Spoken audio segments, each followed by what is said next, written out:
सुबह के 8 ही बजे थे। मेरी 721 हमेशा की तरह फुल। खैर, इससे क्या फर्क पड़ता है अगर आपके पास ईयरफोन्स हो। ईयरफोन्स के साथ वक्त कब गुजर जाता है पता ही नहीं चलता। अब मुझे नहीं पता कि आप में से कितने लोगों को अपना फेवरेट सॉन्ग सुनते वक्त मुस्कुराने की आदत है, क्योंकि मुझे तो है। क्योंकि भीड़ ज्यादा थी, इस वजह से मुझे खड़े होकर ही जाना था, तो मैंने इन नज़ारों का लुत्फ लेना शुरू कर दिया। अचानक से मेरा ध्यान मेरे सामने लगे काले शीशे पर गया, जिस पर मेरा मुस्कुराता चेहरा साफ दिख रहा था। हाँ भाई, सरकारी बसों में इतना साफ शीशा आम बात थोड़ी है। फिर गौर से देखने पर उसी शीशे में मुझे एक और मुस्कुराता हुआ चेहरा दिखा, जो मुझसे थोड़ा ही पीछे खड़ा था, ब्लैक शर्ट में, काफी स्मार्ट। मगर हाँ, यहाँ मुद्दा उसकी स्मार्टनेस का नहीं, मेरा गलत टाइम पर इतनी देर से गलत जगह मुस्कुराने का था। अब तक मेरी मुस्कुराहट उसके चेहरे पर जा चुकी थी, जिसकी वजह से वो बस मुस्कुराए ही जा रहा था। मैं समझ गई थी कि गड़बड़ हो चुकी है, तो इसे सुधारना भी मुझे ही था। अब मैंने उस शीशे की तरफ देखना बंद किया और मुस्कुराना भी। धीरे धीरे स्टॉप आते जा रहे थे और जाते जा रहे थे।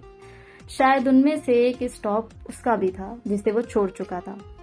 अब नेक्स्ट स्टॉप मेरा था, मायापुरी। मुझ में हलचल होते ही वो मुझसे आगे हो गया। मायापुरी पर लोग इस कदर उतरते हैं जैसे शिव जी अमृत मंथन कर रहे हों, और वो लेट से पहुंचेंगे तो उन्हें विष पीना पड़ेगा। मैं इन्हीं अमृत की चाह रखने वाले लोगों की भीड़ से लड़खड़ा कर उस पर गिर ही जाती, मगर उसने मुझे थाम लिया। ऐसे में म्यूजिक तो सिर्फ फिल्मों में ही चलता होगा, मगर आंखें बढ़ी, धड़कन तेज, सांसें सहमी हुई और सब कुछ एकदम शांत। रियल में भी हो जाता है। मैं जैसे ही उतरी, वो भी उतर गया। वो मेरे पीछे पीछे ऐसे चल रहा था जैसे मेरी मंजिल अब उसकी मंजिल हो। पीछे से आती हुई बस की तरफ जैसे ही मैंने बढ़ना चाहा, वो उस पर चढ़ गया। उसके साथ ही एक भीड़ भी उस पर चढ़ गई, और इस वजह से मैं उसमें नहीं चढ़ी।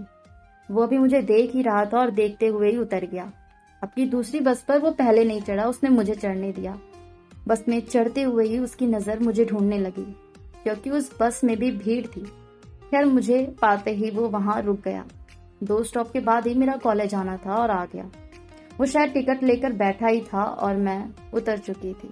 उसकी आंखें जितनी दूर तक देख सकती थी, उसने पीछे उतनी दूर तक देखा, जैसे वो कहना चाह रहा हो कि कुछ सफर को खत्म नहीं होना चाहिए।